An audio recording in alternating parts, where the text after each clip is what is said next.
Hi guys, it's the ECG and today we're gonna make some patriotic 250th anniversary of our great nation s'mores, chocolate covered s'mores, because I can't think of anything that is more 4th of July besides blowing off a finger than a s'more. So I'm not gonna maim myself for your entertainment. Instead, we will do the lesser of the two. Not quite as exciting, but let's stick with the s'mores. So what I'm gonna do is this is my s'more mold. It's my square treat mold. I have a cutter that matches it. You can do anything in this. So you can do red velvet bar cookies, pan cookies, cut them out and put them in if you'd rather, but I just feel like s'mores. So this is my milk chocolate coating wafers. I'm gonna throw this in the microwave for 30 seconds so it can start to melt while we get everything else prepped. Now, while that's going, we're gonna make s'mores. Indoor s'mores, which is not nearly as fun as the outdoor kind, but you see this with a little bit. It depends on what graham cracker brand you use. I'm just using the Honey Made, and so they're a little too long on one side. So I'm just gonna grab my French knife and trim them up, and hopefully they won't just shatter, but we'll find out, right? Let's see. I'll just give it a good, and there you go. You just gotta commit to it. That's what it is. So now they fit.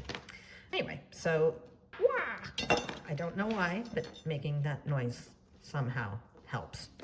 Anyway, I'm not gonna make you watch me chop graham crackers because that's not exactly the riveting content that will hold you onto my channel. Anyway, so you get the gist, right? So now they fit. Anyway, so, oh, and I broke one. Oh man, I'm just gonna have to eat that. And we're gonna get this one. You can also do it with a planer, a microplaner, like a zester works, and it's more gentle, so you don't have to worry about breaking them. So, chocolate has microwaved for 30 seconds. Now we're gonna make s'mores.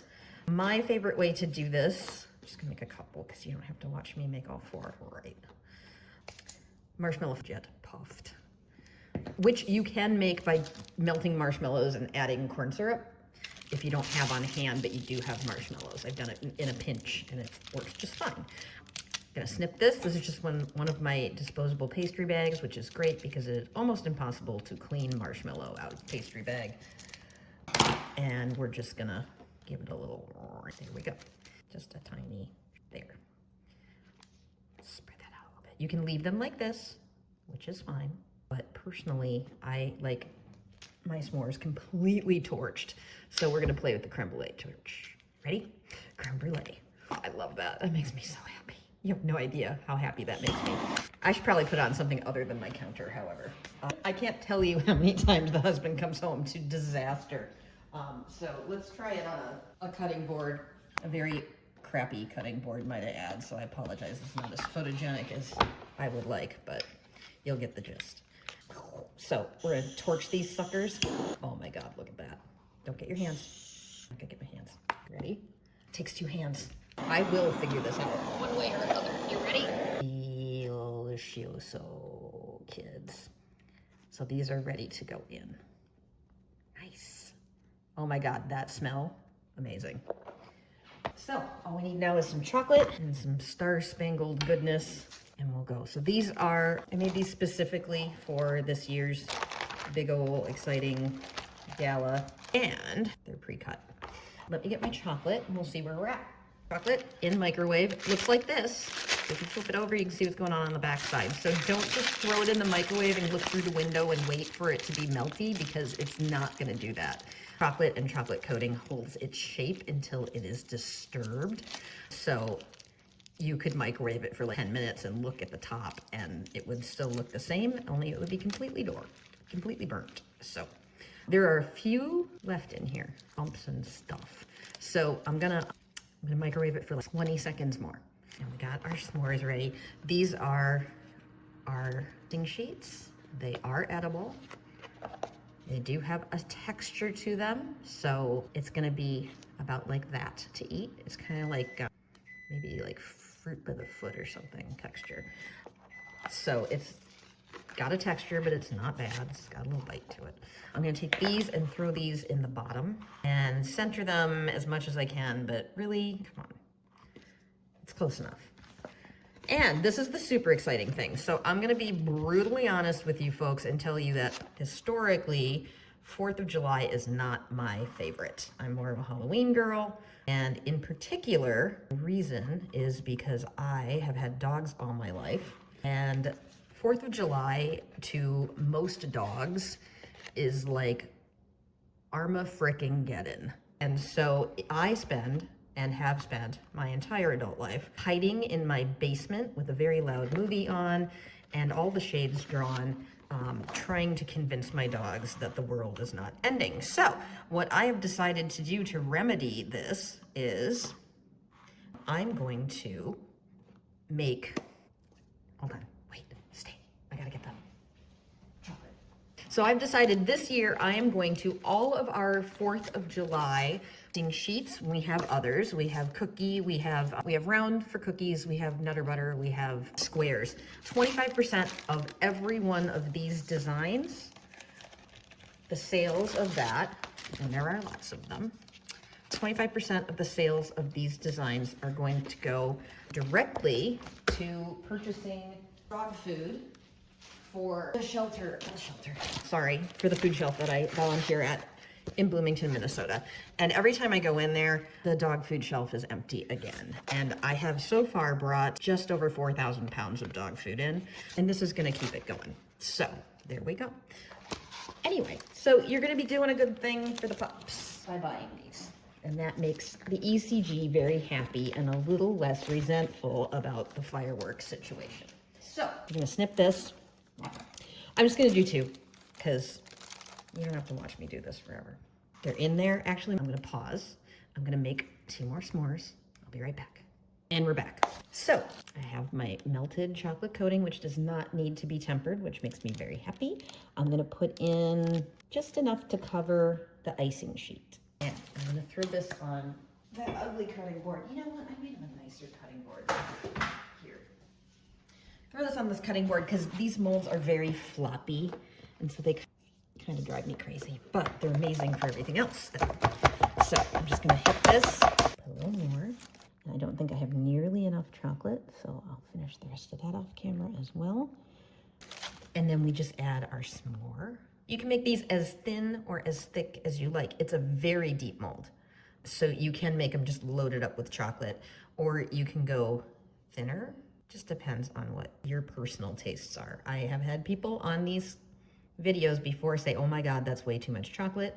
At which point my question is, what is wrong with you? But I get it. Some people just aren't into chocolate. That's fine. Some people don't like chocolate. Not everybody likes sex, so I can't judge. Oh, we might be able to get it. I think we're gonna eke it out of that little bit of chocolate. That's exciting. These are gonna go right into the freezer because they float. Especially they're very buoyant with the marshmallows. But I am also going to quickly throw some good old stars and stripes on here too. So these are sprinkles that are available on our site as well. Isn't that cute? Look at those. Adorable. Because you gotta eat your sprinkles. I'm gonna throw these in the freezer. Be right back. We're back. Freezer about 10 minutes. And they're nice and set up.